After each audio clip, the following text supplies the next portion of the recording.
Assalamualaikum warahmatullahi wabarakatuh. Perkenalkan, kami dari kelompok 4 dari kelas Bisnis Internasional C.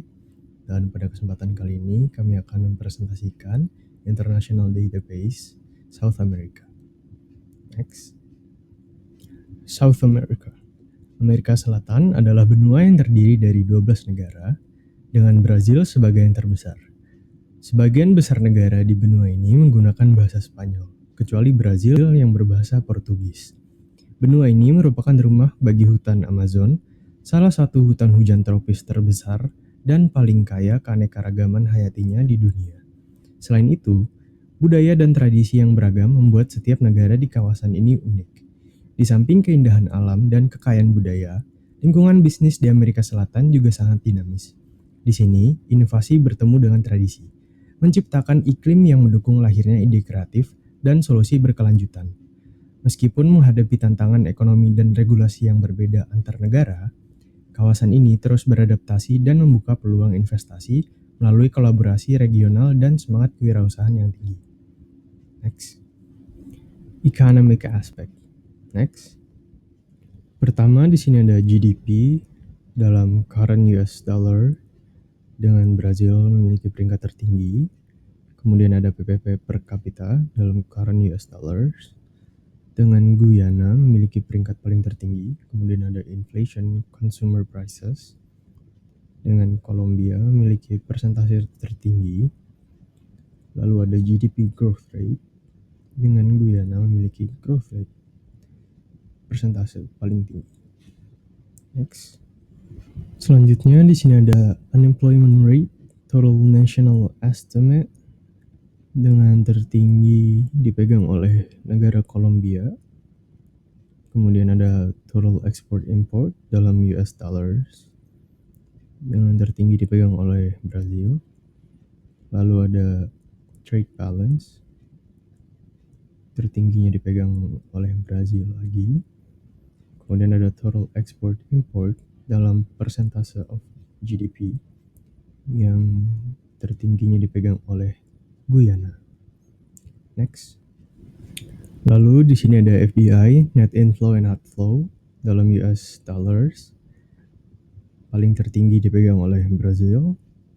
Lalu FDI net inflow and outflow dalam persentase of GDP paling tertingginya dipegang oleh Chile. Next. Di sini ada top 5 export and import partners untuk negara-negara di South America. Pertama di Argentina, di sini ada top 5 partnersnya ada Brazil, USA, China, Chile, dan Peru. Kemudian Bolivia ada Brazil, India, China, Argentina, Kolombia. Lalu untuk Brazil, China, USA, Argentina, Netherlands, Mexico. Kemudian untuk Chile ada China, USA, Japan, South Korea, Brazil. Lalu Kolombia ada USA, Panama, China, India, Netherlands. Kemudian Ecuador ada USA, China, Panama, Chile, Peru. Lalu Guyana ada Trinidad and Tobago,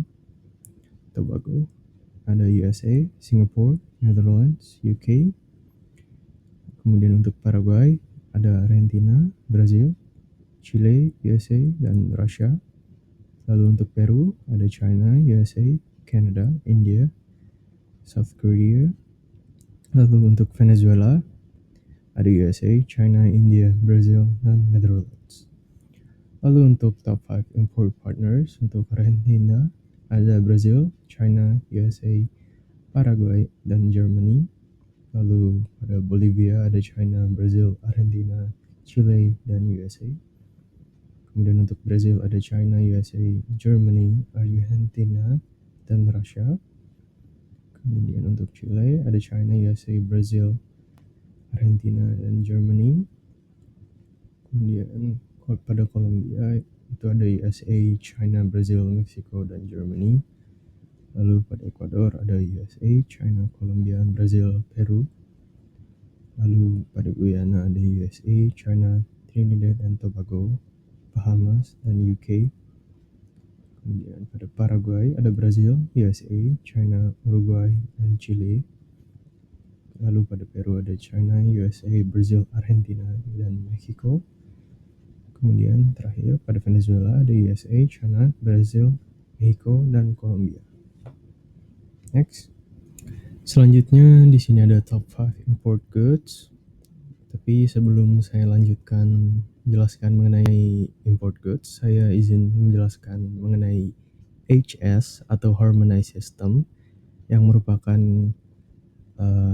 cara mengklasifikasi pada international trade yang merupakan import dan export. Jadi HS atau Harmonized System ini merupakan sebuah kode. Jadi contohnya pada Argentina di mana top nomor 1 import goods-nya itu nuclear reactors and machinery, itu merupakan satu goods yang sama, itu HS code number 84 nomor 84. Jadi bukan berarti import goods yang nomor satunya itu merupakan nuclear reactor, melainkan hanya kodenya itu jatuh pada kategori yang sama, pada klaster yang sama, seperti itu.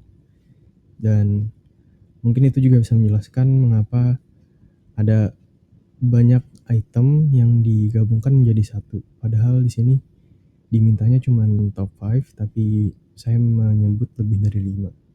Itu dikarenakan item-item itu termasuk pada satu HS code, seperti itu. Baik, saya izin lanjutkan penjelasan mengenai top 5 import goods, dimulai dari Argentina dengan yang pertama ini nuclear reactors and machinery, vehicles, electrical machinery and equipment, mineral fuels and oils, oil seeds and oleaginous fruits. Kemudian pada Bolivia ada mineral fuel and oils, nuclear reactors and machinery, vehicles, electrical machinery and equipment, plastics and articles thereof. Brazil, mineral fuel and oils, nuclear reactors and machinery, electrical machinery and equipment, vehicles, and fertilizer.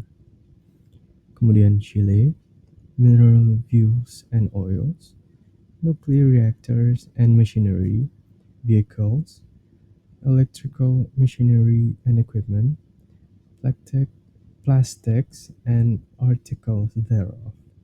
Kemudian Colombia, mineral fuels and oils, nuclear reactors and machinery, electrical machinery and equipment, vehicles, and pharmaceutical products. Kemudian selanjutnya ada Ecuador, mineral fuels and mineral oils, nuclear reactor and machinery, vehicles, electrical machinery and equipment, prepared animal fodder. Next, Guyana, mineral fuels and oils, nuclear reactors and machinery, vehicles, articles of iron or steel, ships, boats, and floating structures.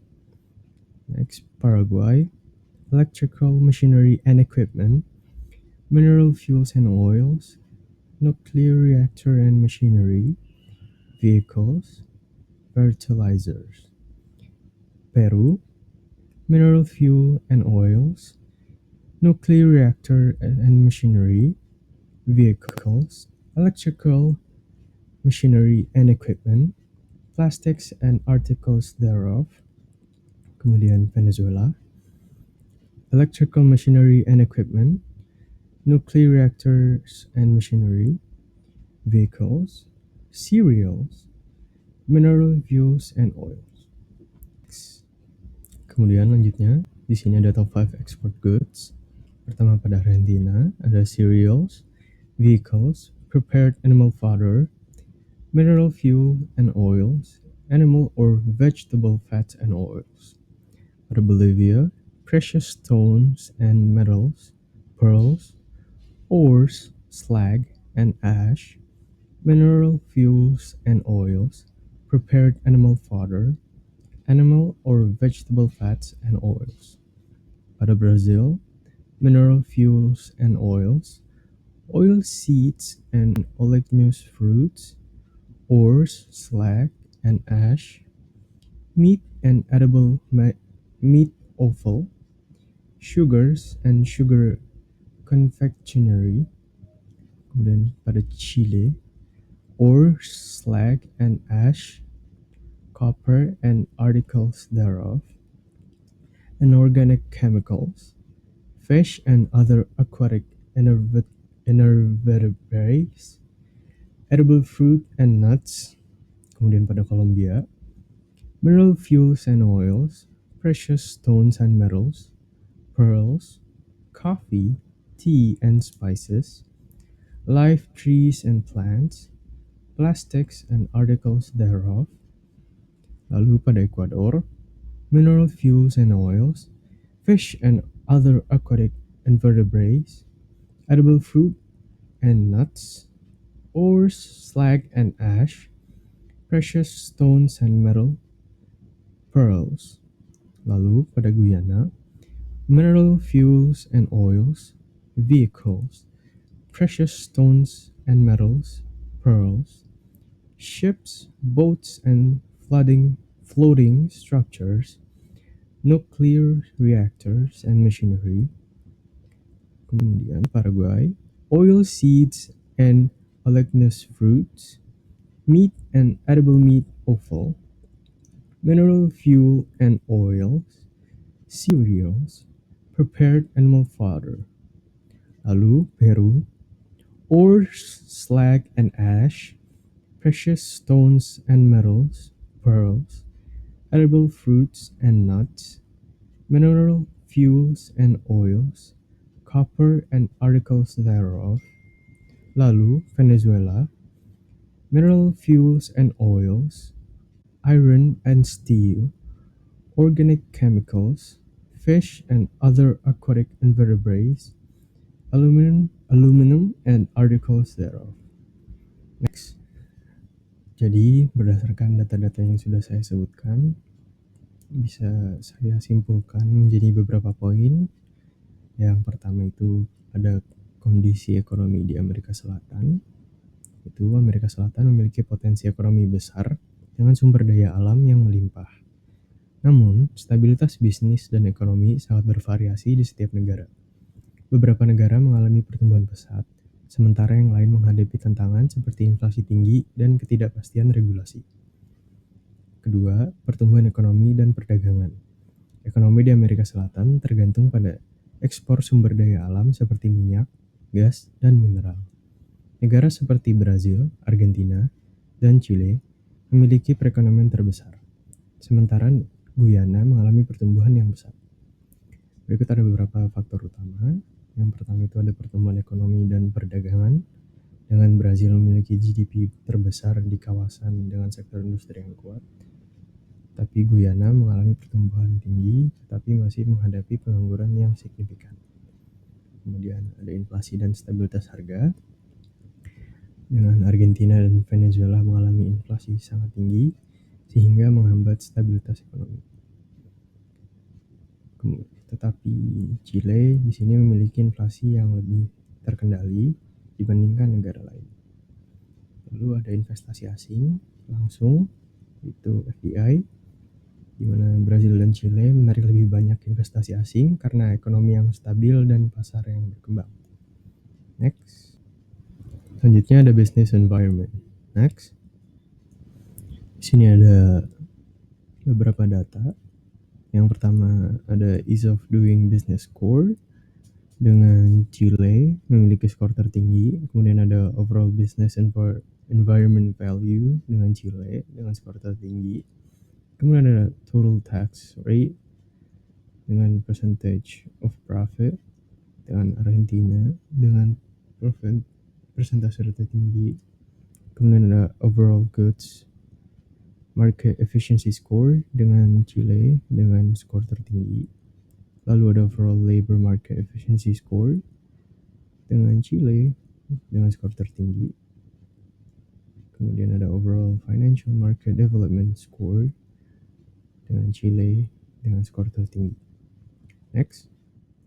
Selanjutnya di sini ada overall business sophistication score dengan Chile memiliki skor tertinggi. Lalu ada overall innovation score dengan Chile memiliki skor tertinggi, dan pada rata-ratanya pada average dengan pemilik skor tertinggi yaitu Chile. Next. Jadi dari data-data yang sudah saya sampaikan tadi, jadi saya simpulkan jadi beberapa poin. Pertama di sini ada daya saing dan iklim usaha. Jadi pada kemudahan dalam menjalankan bisnis itu berbeda di setiap negara Amerika Selatan. Chile dan Brazil menjadi destinasi utama investor karena pasar yang lebih terorganisir dan infrastruktur yang lebih maju. Kemudian di sini ada indikator utama, itu pertama ada kemudahan berbisnis, yaitu ease of doing business score yang jatuh pada Chile, memiliki regulasi yang jelas dan efisien, yang saya highlight dengan warna hijau pada graf yang kiri yang pertama. Kemudian efisiensi pasar, itu Chile memiliki efisiensi pasar tertinggi di Amerika Selatan, menjadikannya pilihan terbaik untuk bisnis. Itu saya highlight dengan warna hijau pada graf di tengah ini. Kemudian Brazil dan Kolombia menyusul di peringkat kedua dengan pasar yang tetap kompetitif dan menarik bagi investor, yang saya highlight dengan warna kuning di graf di tengah.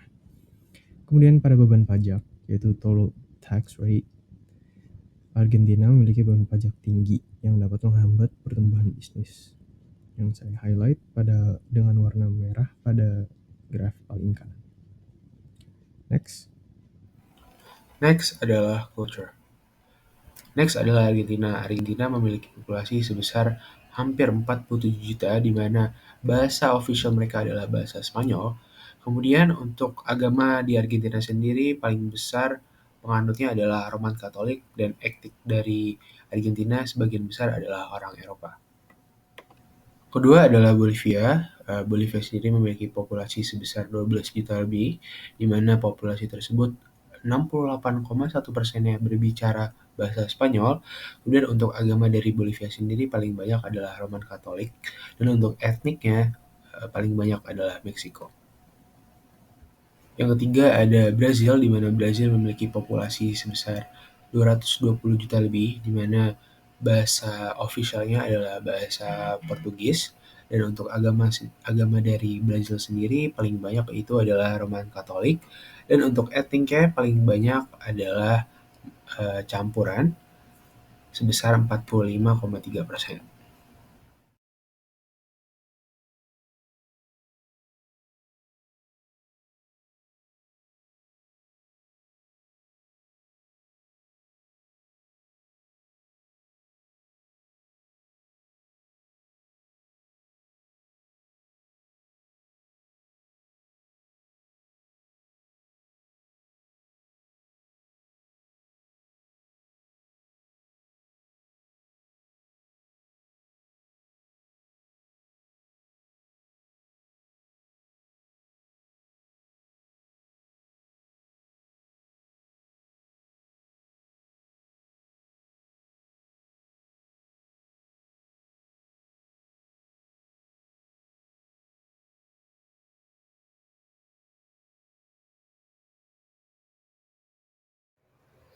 Baik, terima kasih atas kesempatannya. Perkenalkan, saya Gema Zahran Ramadhani Putra dengan NRP 108. Jadi di sini saya akan menjelaskan tentang aspek sosial yang ada di negara-negara Amerika Selatan, benua Amerika Selatan. Baik, yang pertama di sini saya akan menjelaskan tentang HDI value atau Human Development Index. Jadi data yang kami dapat itu adalah dari Human Development Reports tahun 2022. Dari grafik tersebut didapatkan bahwa negara Argentina memiliki HDI value yang tinggi, yaitu di angka 1, dan negara Chile yang berada di angka 0,9. Lalu selanjutnya ada health service atau layanan kesehatan. Jadi dalam grafik tersebut itu didapatkan bahwa Argentina itu memiliki skor tertinggi yaitu 6,0, sedangkan negara seperti Bolivia dan Paraguay itu memiliki angka skor yang terendah. Nah, negara-negara seperti Bolivia dan Paraguay ini memiliki tantangan di bidang infrastruktur dan akses layanan kesehatan. Oke, selanjutnya ada higher education and training. Jadi di sini kami mendapatkan datanya dari Global Competitiveness Report tahun 2017 hingga 2018. Dari skor tersebut, Paraguay ini memiliki skor tingkat pendidikan yang tinggi, yaitu ada di angka 107. Nah, dari tingginya angka tersebut menunjukkan bahwa negara Paraguay ini menunjukkan bahwa masyarakat di negara Paraguay tersebut sangat menghargai pencapaian dan penghargaan materi sebagai tanda kesuksesan. Lalu ada infant mortality, yaitu angka kematian bayi. Jadi di sini angka kematian bayi yang tertinggi yaitu ada di negara Ekuador. Lalu untuk negara dengan skor angka kematian bayi terendah adalah negara Chile. Nah, dari perbedaan tersebut tertinggi dan terendah, Ekuador itu memiliki angka kematian bayi tertinggi itu penyebabnya bisa dipengaruhi oleh beberapa faktor seperti kualitas layanan kesehatan, kebersihan, dan gizi yang ada di negara tersebut. Jadi setiap negara memiliki tantangannya masing-masing. Lalu selanjutnya ada life expectancy, yaitu angka harapan hidup. Jadi dalam skor tersebut itu menunjukkan bahwa Paraguay itu memiliki harapan hidup yang tertinggi, yaitu 85 tahun. Berbeda dengan negara Brazil yang memiliki harapan hidup terendah, yaitu sekitar 18 tahun. Nah, dari perbedaan kedua ini itu bisa mencerminkan adanya perbedaan kesejahteraan, lalu adanya masing-masing masalah dan tantangan kesehatan dalam negara tersebut. Oke. Lalu dari semua slide tersebut, dari semua sosial aspek tersebut, kesimpulannya adalah negara-negara dengan akses layanan kesehatan yang lebih baik, lalu tingkat pendidikan yang lebih tinggi, dan tingkat kesejahteraan yang lebih baik itu cenderung memiliki HDI yang tinggi, serta angka harapan hidup yang lebih panjang. Nah, sebaliknya negara-negara yang menghadapi kendala dalam infrastruktur, kesehatan, dan pendidikan itu menunjukkan angka kematian bayi yang lebih tinggi dan HDI yang lebih rendah.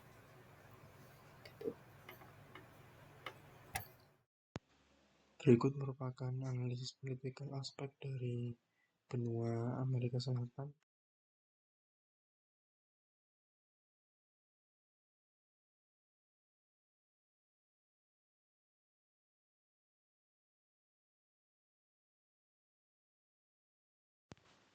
Nah, untuk kesimpulan dari political aspek, sebagai bisnismen kita dianjurkan untuk memilih karena stabilitas politik dan hukum yang kuat. Nah, sebaliknya dianjurkan untuk menghindari Venezuela karena tingginya korupsi dan supremasi hukumnya lemah. Nah, berikut untuk analisis infrastruktur dan teknologi dari benua Amerika Selatan.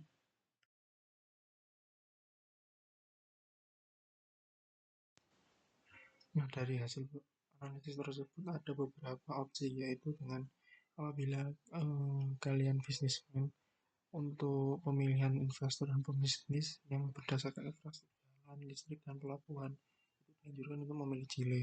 Nah, untuk Ekuador dan Kolombia itu alternatif sebagai bisnis yang membutuhkan internet tinggi. Nah, kemudian sebagai bisnismen kalian dianjurkan untuk menghindari Venezuela dan Bolivia karena infrastrukturnya yang kurang memadai.